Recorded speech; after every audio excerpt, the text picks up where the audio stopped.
समय बालसन चौराहे पर हैं और हाथरस में जो पीड़िता थी उसके साथ जो दरिंदगी हुई है उसको लेकर के जो संगठन से जुड़े लोग हैं, आइसा से जुड़े लोग हैं, वो लोग यहाँ प्रदर्शन कर रहे हैं। उनकी मांग है कि सीएम योगी इस मामले को लेकर संज्ञान में लें और जो दोषी हैं उनके खिलाफ कार्रवाई करें, नहीं तो इनकी नाराजगी और बढ़ेगी और ये प्रदर्शन थमने वाला नहीं है। इनका ये मानना है कि सरकार कहीं ना कहीं इस मामले को लेकर जिस तरह से कार्य कर रही है उससे इनकी नाराजगी और भी गहरी हो रही है। ऐसे में समय रहते इनको लगता है कि इस पर सरकार एक ठोस कार्रवाई करे जिसको लेकर के सभी लोगों को एक आश्वासन मिले। पवन देव, सुपर प्रयाग न्यूज, उत्तर प्रदेश, उत्तराखंड। संगम नगरी प्रयागराज में हाथरस की निर्भया को लेकर के लोग सड़कों पर उतरे हुए हैं। इन लोगों की ये मांग है कि प्रदेश की योगी सरकार इस मामले को लेकर कोई ठोस कार्रवाई करे, जिसके बाद जो आरोपी हैं वो सलाखों के पीछे जाएं और फास्ट ट्रैक कोर्ट के माध्यम से उन्हें जल्द फांसी की सजा देनी चाहिए। ऐसे में जो नाराज लोग हैं, कई सामुदायिक संगठनों से जुड़े हुए जो लोग हैं, उनकी नाराजगी बढ़ती जा रही है और सड़कों पर जाम लगाकर ये अपनी नाराजगी का इजहार कर रहे हैं। हर वर्ग से जुड़े लोग इस विरोध प्रदर्शन में शामिल हैं। सुपर प्रयाग न्यूज, उत्तर प्रदेश, उत्तराखंड के लिए प्रयागराज से ब्यूरो रिपोर्ट। गुंडागर्दी नहीं चलेगी, नहीं चलेगी, नहीं चलेगी। कल्चर नहीं चलेगा, नहीं चलेगा, नहीं चलेगा। बलात्कारियों को बचाना बंद करो, बंद करो, बंद करो। बलात्कारियों को बचाना नहीं चलेगा, नहीं चलेगा।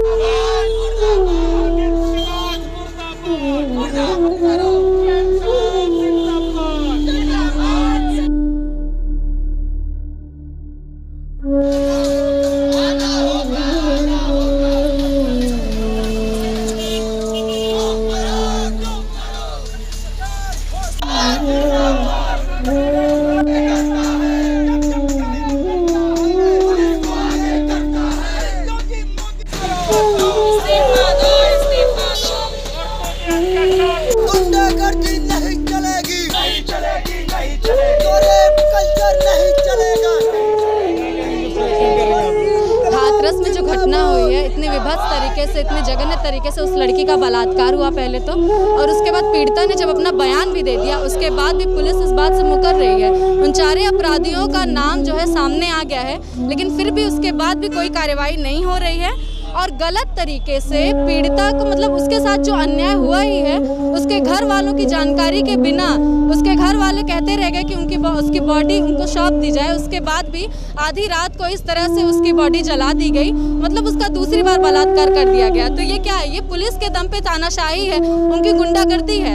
ये मतलब लोकतंत्र का पूरी तरह से हनन है। लोकतंत्र को खत्म करना है। जो महिलाओं की आज़ादी है, महिलाएं जो लड़ाई लड़ रही हैं, एक तो ऊपर से ये समाज महिलाओं के लिए इतना दमनकारी रहा है, जिस तरह से बलात्कार हो रहे हैं, हत्याएं हो रही हैं, उसके बाद ये जो प्रशासन है, ये सरकार है, उनका साथ दे रही है लगातार। इस चीज़ के, इस गुस्से के कारण हम लोग आज यहाँ खड़े हैं उस लड़की के लिए न्याय मांगने के लिए। और उसके तुरंत बाद बलरामपुर में भी ऐसे ही घटना हुई एक छोटी बच्ची के साथ। जी, मेरा नाम शिवानी है। देखिए, पूरे उत्तर प्रदेश के अंदर कानून राज जैसा कुछ बचा नहीं है। दमन के बल पे ये सरकार चल रही है। चौतरफा हत्या, बलात्कार, रेप और गरीब समाज पे हमले बढ़े हुए हैं और सरकार खुद हमलावरों के पक्ष में है।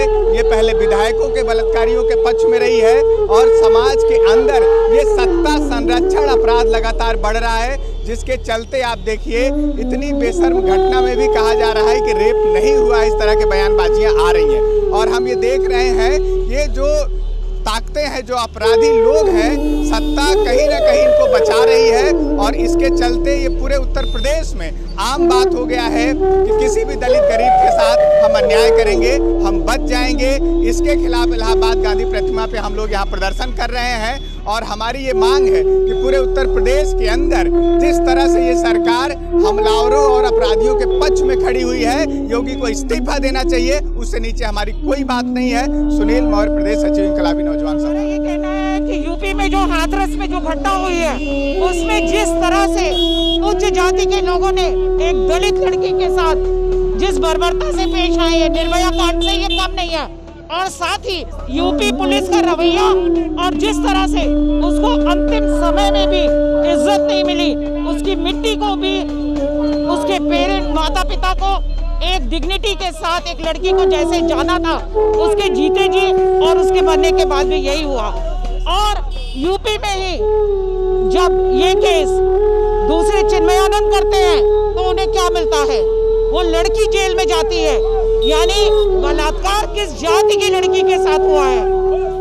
एक एक्टर अगर मरता है, आत्महत्या भी करता है, तो पूरा मीडिया उसके समर्थन में आ जाता है। यानी इस समाज में जो सबसे नीचे का तबके में दलित है, जो लड़की है, उसके लिए इस सरकार के पास कोई जगह नहीं है। निर्भया में हमने इस देश को हिलाया था और किसी की सत्ता स्थायी नहीं है। ये सरकार समझ ले, जातीय राजनीति, गुंडागर्दी की राजनीति, पुलिस की राजनीति महिला के शरीर से होकर नहीं जा सकती है। महिलाएं अब इस देश में जाग चुकी हैं और हम योगी सरकार से कहते हैं वो इस मुद्दे पे इस्तीफा दे, न्याय करे और उसके परिवार को जो भी मुआवजा है उचित मुआवजा दे। यही हमारी, मैं महिला संगठन से पद्मा।